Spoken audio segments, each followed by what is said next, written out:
வணக்கம். நான் உங்கள் அன்பான சயின்டிபிக் வேதிக் அஸ்ட்ராலஜர் அஸ்ட்ரோ அரிஞ்சி பேசுகிறேன். நல்லது நினைப்போம், நல்லதே நடக்கும். இப்போ பார்த்தீங்கன்னா நம்மளுடைய வீடியோஸ் எல்லாம் அறிவியல் சார்ந்த ஜோதிட கருத்துக்களாக பார்த்து கொண்டிருக்கிறோம். சயின்டிபிக் வேதிக் அஸ்ட்ராலஜி முறையில் ஒரு கிரகமும் ஒரு கோச்சார அமைப்பில் ராசிக்கு எந்த இடத்துல வந்தால் எது மாதிரி ஒரு தாக்கத்தை கொடுக்கும், அது ஆண்டு கிரகமாக இருந்தாலும் சரி, மாத கிரகமாக இருந்தாலும் சரி, ஒருங்கிணைத்து பார்க்கும் பொழுது எது மாதிரி ஒரு தாக்கத்தை கொடுக்குது. ஏன்னா ராசி தான் பார்த்தீங்கன்னா உங்கள் மனசை குறிக்கக்கூடிய, மனோகாரனை குறிக்கக்கூடிய ஒரு அமைப்பு. ஸோ அந்த ராசிக்கு குரு, ராகு, கேது, சனி போன்ற கிரகங்கள் இத்தனாவது இடம் இந்த மாதிரி பக்கத்தில் வரும் பொழுது, ஒரு இடத்துக்கும் வரும் பொழுது எது மாதிரி தாக்கத்தை கொடுத்து எது மாதிரி வாழ்க்கை சம்பவங்களை அமைத்து கொடுக்க போகிறது அப்படிங்கிறத நம்ம துல்லியமாக சயின்டிபிக் வேதிக் அஸ்ட்ராலஜி முறையில் ஒளி தத்துவ முறையாக நம்ம பார்த்து கொண்டிருக்கிறோம். அந்த அடிப்படையில் மேஷ ராசிக்காரர்களுக்கு ஆகஸ்ட் மாதம் 2025 எத்தகைய ஒரு மாதமாக வரப்போகிறது, அமையப்போகிறதுங்கிறது நம்ம பார்க்க போகிறோம். அதுக்கு முன்னாடி நம்ம சேனல் ஃபஸ்ட் டைம் வரவங்க மறக்காமல் சப்ஸ்கிரைப் பண்ணுங்கள். தொடர்ந்து நம்மளுடைய சேனலில் வரக்கூடிய வீடியோஸ்லாம் உங்களை அடையும். இப்போ பார்த்தீங்கன்னா மேஷ ராசிக்காரர்களுக்கு ஆண்டு கிரகத்தோட அமைப்பு எப்படி இருக்குன்னா, 7 நாட் சனி ஸ்டார்ட் ஆகி ஒரு 4-5 மாதம் ஆச்சு. ஸோ விரய சனி என்று சொல்லப்படுகிற 7 நாட்டு சனியோட முதல் பகுதி என்று சொல்லப்படுகிற விரய சனி மார்ச் 29, 2022 ஏப்ரல், மே, ஜூன் 3 மாதமாக உங்களுக்கு விரய சனி நடந்து கொண்டிருக்கும் பொழுது விரயங்களுக்கு குறைவு இருக்காது. சில நல்ல ஜாதக அமைப்புகள், தசாபுக்திகள் போய் கொண்டிருக்கிற மேஷராசிக்காரர்களுக்கு ஒரு சுப விரயங்கள், ஒரு இன்வெஸ்ட்மெண்ட், ஒரு வீடு, இடம், வண்டி, வாகனம், தாயார், இது மாதிரி சில தேவையான சில விஷயத்துக்காக செலவு பண்ணுறது, அது மாதிரி விஷயங்கள்லாம் கொடுக்கக்கூடிய அமைப்பு தான் விரயசனி. நிறைய பேருக்கு டிராவலிங் கொடுக்கும், அலைச்சல்கள் கொடுக்கும், வீண் விரயங்கள் கொடுக்கும், அது மாதிரி விஷயங்கள் கொடுக்க அமைக்கும். வாழ்க்கையில் அடுத்த கட்ட நடவடிக்கைகளுக்கு நோக்கி நம்ம போகிறோம்னு அர்த்தம்.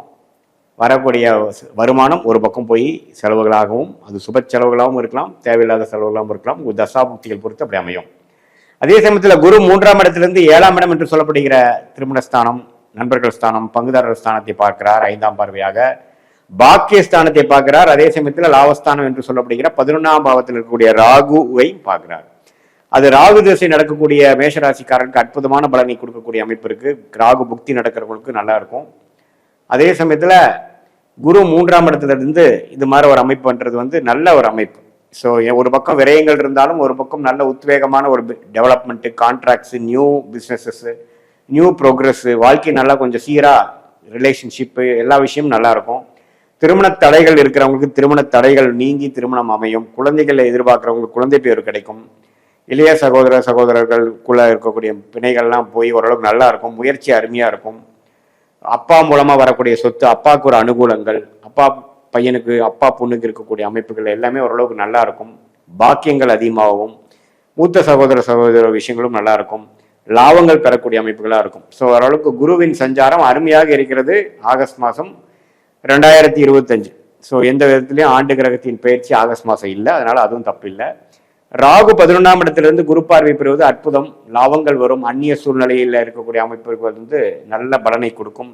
அந்நியர்களால பெனிஃபிட் வரும். வெளிநாடு பிராணங்கள் மிகவும் அருமையாக அமையும்.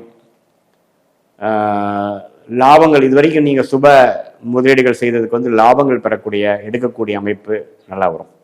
அதே சமயத்தில் 5ஆம் இடத்துல கேது இருக்கிறது. குழந்தைகளுக்காக சில மெனக்கெடுதல், குழந்தைகளுக்காக சில செலவு செய்வதல், அவங்களை வாழ்க்கையில் செட்டில் பண்ணுவதற்காக சில முயற்சிகளும் ஃபோக்கஸும் பண்ணக்கூடிய அமைப்புகள் கண்டிப்பாக இருக்கிறது.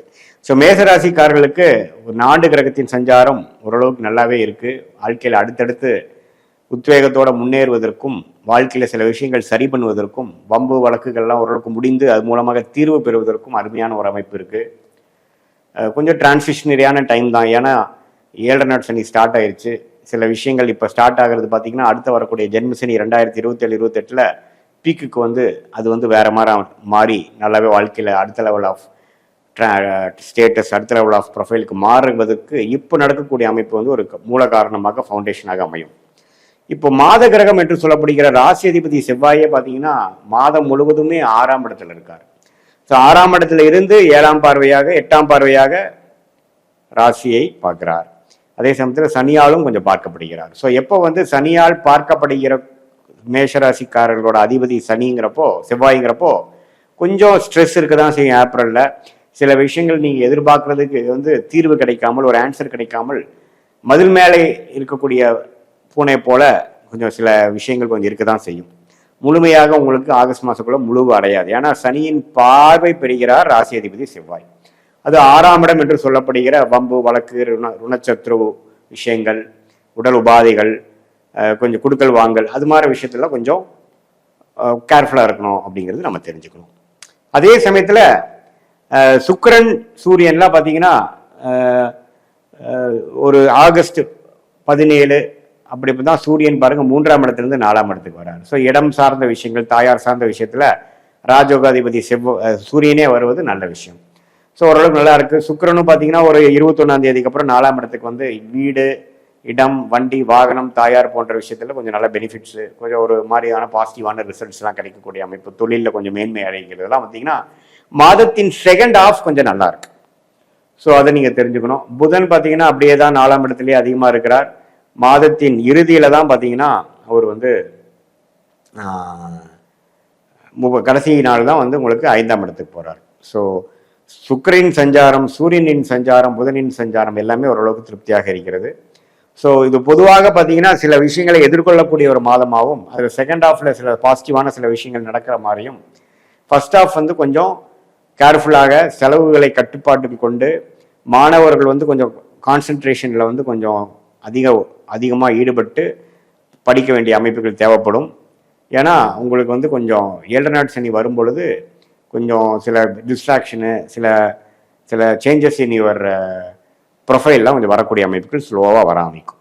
ஸோ இதுதான் ஒரு பொதுவான மேஷராசிக்காரர்களுக்கு ஒரு ஆகஸ்ட் மாத பலன்களே ஒழிய, இது நம்மளுடைய ஜென்ம ஜாதகத்தில் உங்களுக்கு என்ன தசாபுக்திகள் போய் கொண்டிருக்கிறது, என்ன ராசி, என்ன நட்சத்திரத்தில் பிறந்தீங்க, அந்த எந்த லக்னத்தில் பிறந்தீங்க, மோர் இம்பார்ட்டன்ட் அந்த லக்னத்துக்கு லக்னாதிபதி எப்படி இருக்கிறார், அந்த தசாபுக்திகள்லாம் இப்போ எப்படி போயிட்டு இருக்குது, அந்த தசநாதன் புக்திநாதன் இப்போ கோச்சாரத்தில் எப்படி போயிட்டு இருக்கிறதெல்லாம் ஒருங்கிணைத்து நம்ம பார்க்கும் பொழுது உண்மையே துல்லியமான பலன்கள் வந்து உங்கள் வாழ்க்கையில நெக்ஸ்ட் 6 months 1 year எப்படி வரப்போகுது அப்படிங்கிறது இந்த ஆகஸ்ட் மாத பலனோட சேர்த்தினை வைத்து நம்ம சயின்டிஃபிக் வேதிக் அஸ்ட்ராலஜி முறையில் நீங்கள் பார்க்க முடியும் அப்படிங்கிறத நீங்கள் தெரிஞ்சுக்கணும்.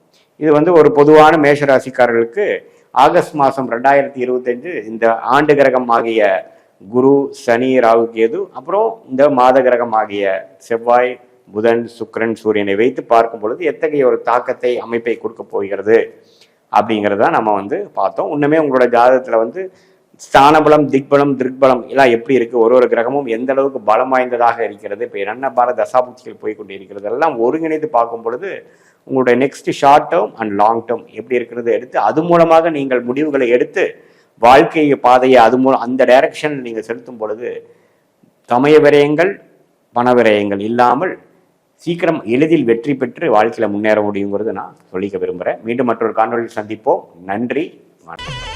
ஸ்ரீ குபேரன் டிவியை பார்த்தமைக்கு நன்றிகள். மேலும் இது போன்ற தகவல்களை தெரிந்து கொள்ள ஸ்ரீ குபேரன் டிவியை சப்ஸ்கிரைப் செய்யுங்கள். மறக்காமல் பெல் ஐக்கானை கிளிக் செய்யுங்கள்.